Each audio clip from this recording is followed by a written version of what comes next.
Hello दोस्तों, आशा करते हैं आप लोग बहुत अच्छे होंगे। आप सभी लोगों का हमारे इस नए चैनल में बहुत-बहुत स्वागत है। देखिए, आज हम लोग अपने इस वीडियो में एक बहुत ही चर्चित मुद्दे पे बात करेंगे, जो हाल-फिलहाल में एक चर्चा का विषय बना हुआ है, उर्फ़ी जावेद विवाद। थोड़ा-सा थम के चीज़ों को समझेंगे, कोर्ट में भी इसका विवाद क्यों बना हुआ है, कंप्लीट मैं आपको इन्फॉर्मेशन देने वाला हूँ। तो सबसे पहले थोड़ा-सा हम आपको बता देते हैं कि उर्फ़ी जावेद विवाद है क्या और उर्फ़ी जावेद का पक्ष क्या है और एक तरीके से जो हमारा कानून क्या कहता है इस एफआईआर के बारे में। कंप्लीट इन्फॉर्मेशन इस वीडियो में मिलने वाली है। तो सबसे पहले बात आती है कि सर उर्फी जावेद हैं कौन और इन पे एफआईआर कौन दर्ज कराए हैं। तो उर्फी जावेद जो हैं वो बॉलीवुड से कनेक्ट करती हैं और इनके तरह तरह के जो एल्बम हैं, गाने वगैरह हैं, वो बॉलीवुड से आते रहते हैं, इसीलिए हम इन्हें कह सकते हैं कि ये बॉलीवुड से संबंध रखती हैं। और साथ में जो उर्फी जावेद हैं भैया, ये चर्चा का विषय क्यों बनी रहती हैं, जो इनके वस्त्र हैं, जो इनके पहनावे, जो इनके कपड़े हैं, वो बिल्कुल भारतीय ट्रेडिशन, भारतीय परंपरा से हट के रहते हैं। कभी ये चार्जर फोन पहन लेंगी, कभी इनके कपड़े बिल्कुल अलग तरीके के रहते हैं और कभी एक तरीके से ये एक तरीके से एक तो फूल पत्तियों को ओढ़ लेती हैं, कभी कभी ये जो सब्जियों को ओढ़ लेती हैं, बोरियों को अपने ऊपर ओढ़ लेती हैं। तो इस तरीके से चर्चा का केंद्र बिंदु हमेशा बनी रहती है, मीडिया में हमेशा बनी रहती हैं। और इसी को ध्यान में रखते हुए महाराष्ट्र में एक वकील हैं, इनके ऊपर भैया एफआईआर दर्ज कराए हैं। और एफआईआर किस बेस पे कराए हैं, तो अश्लीलता को लेके उर्फी जावेद पे ये आरोप, ये एफआईआर दर्ज हुआ है कि ये अश्लीलता को बढ़ावा दे रही हैं, जो भारत की छवि, भारत की एक तरीके से कह सकते हैं परंपरा है,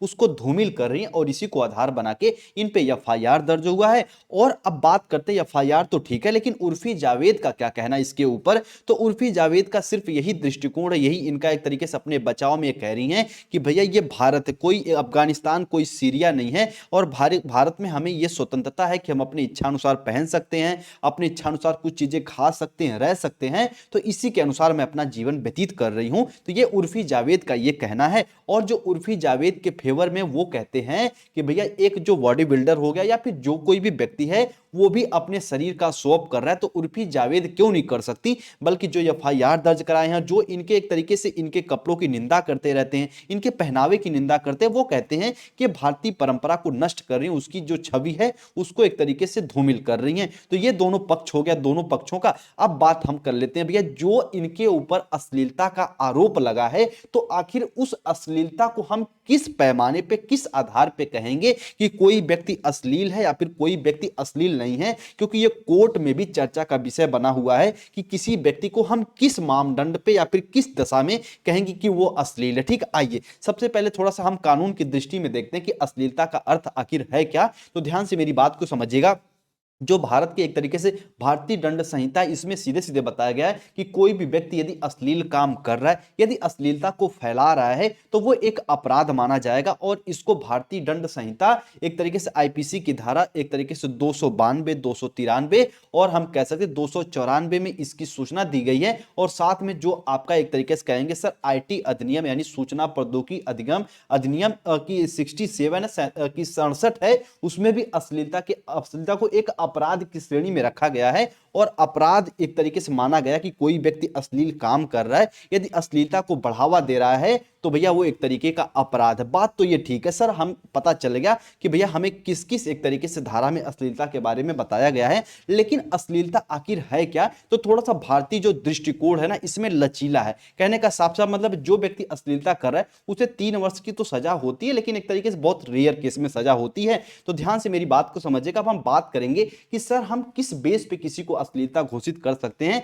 या अश्लील घोषित कर सकते हैं। तो इन सभी धाराओं में अश्लीलता की कोई निश्चित परिभाषा नहीं है। यानी जो भी आप ऊपर अभी धाराएं हम आपको बताए हैं, आईपीसी की 292, 293 और 94 और एक तरीके से आईटी धारा 67 में, तो इसकी कोई एक विशेष परिभाषा नहीं बताई गई है। बल्कि यह बोला गया है कि यह व्यक्ति, समाज और कोर्ट पर निर्भर करता है कि वह देश, काल और परिस्थिति के आधार पर अश्लीलता का मतलब स्वयं निकाल ले। यानी ये जो हमारी धाराएं, जो हमारी आईपीसी स्वयं कहती हैं कि भैया जैसा देश है आप उसी के अनुसार अपने रहन सहन को कर सकते हैं, या फिर उस देश के व्यक्ति, उस देश के समाज या फिर वहां के कोर्ट ये बात को सुनिश्चित करेंगी कि भैया आप अश्लील हैं या नहीं हैं। तो ध्यान से मेरी बात को समझिएगा, उर्फी जावेद का जो पक्ष है वो अपने आप में सही है कि हाँ ठीक है भैया, मेरी स्वतंत्रता है, हम पहन सकते हैं। लेकिन यदि भारतीय परंपरा को यहाँ एक तरीके से इसको मुख्य आधार बनाया जाए तो उर्फी जावेद यहाँ पे 110% गलत हो जाती हैं, क्योंकि भारतीय परंपरा में क्या बोला गया है कि भैया एक तरीके जो हमारी धर्म ग्रंथ गीता है इसे भी हम लोग लाल कपड़े में लपेट के रखते हैं।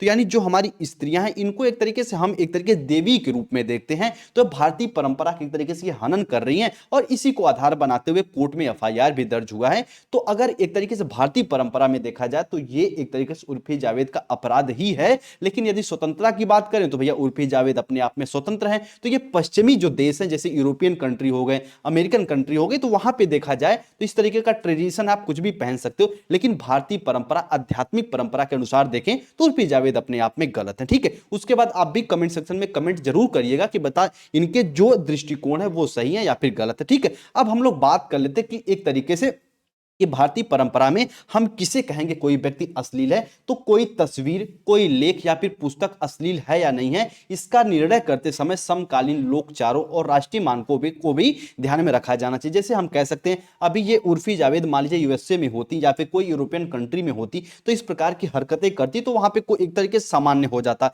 लेकिन ये भारतीय परंपरा यहाँ पे एक तरीके से अध्यात्म में थोड़ा लोग बिलीव करते हैं, अध्यात्म को जीवन जीना चाहते हैं। यहाँ पे महिलाओं को एक देवी के रूप में देखा जाता है। तो यहाँ पे उर्फी जावेद का जो पक्ष है वो थोड़ा सा लो हो जाता है और एक तरीके से ये अपराध की श्रेणी में आ जाती है। ठीक है, तो ये रहा उर्फी जावेद का पूरा एक तरीके से जो इनके ऊपर जो एफआईआर दर्ज हुआ है, पूरा हम लोग निष्कर्ष भी समझे। उस साथ में जो भारतीय एक तरीके से भारत में अश्लीलता को जो एक तरीके से उसके बारे में कानून है थोड़ा सा लचीला है, थोड़ा सा फ्लेक्सिबल हम कह सकते हैं। हाँ, एक तरीके से सजा होती है, लेकिन अगर आप बहुत सीमा को क्रॉस कर चुके तब आपको सजा होगी। और एक तरीके से कह सकते हैं अगर भारतीय परंपरा के अनुसार देखें तो ये सीमा को क्रॉस ही कर चुकी, क्योंकि तरह तरह के इनके जो कपड़े होते हैं बिल्कुल विचित्र ही होते हैं। तो ये है पूरा उर्फी जावेद एक तरीके से कि विवाद। उम्मीद करते हैं पूरी पॉइंट को आप लोग समझे होंगे और एक तरीके जो की अश्लीलता के बारे में हमारे कानून में बताया गया वो कौन सी धारा, 292, 93 और 294 आईपीसी की धारा में बताया गया। साथ में आप अश्लीलता का एक तरीके से अपराध माना जाएगा आईटी के किस धारा के अनुसार, तो भैया 67 के अनुसार। ठीक है, उम्मीद करते हैं पूरी बात को आप लोग समझे होंगे और इसके बाद भी हम लोग नेक्स्ट चर्चा में मिलेंगे। तब तक आप सभी लोग अपना ख्याल रखिए और यदि चैनल पर आप नए हैं तो चैनल को सब्सक्राइब भी कर सकते हैं। और साथ में इस तरीके की इन्फॉर्मेशन पाने के लिए जो तरह तरह की सोशल इश्यूज रहते हैं इस चैनल पे आपको एक तरीके से कनेक्ट किए जाएंगे, साथ में अपडेट किए जाएंगे। ठीक है, चलिए मिलते हैं हम लोग अपने अगली वीडियो में, अगली क्लास में। तब तक के लिए सभी को जय हिंद, जय भारत। ठीक है, चलिए।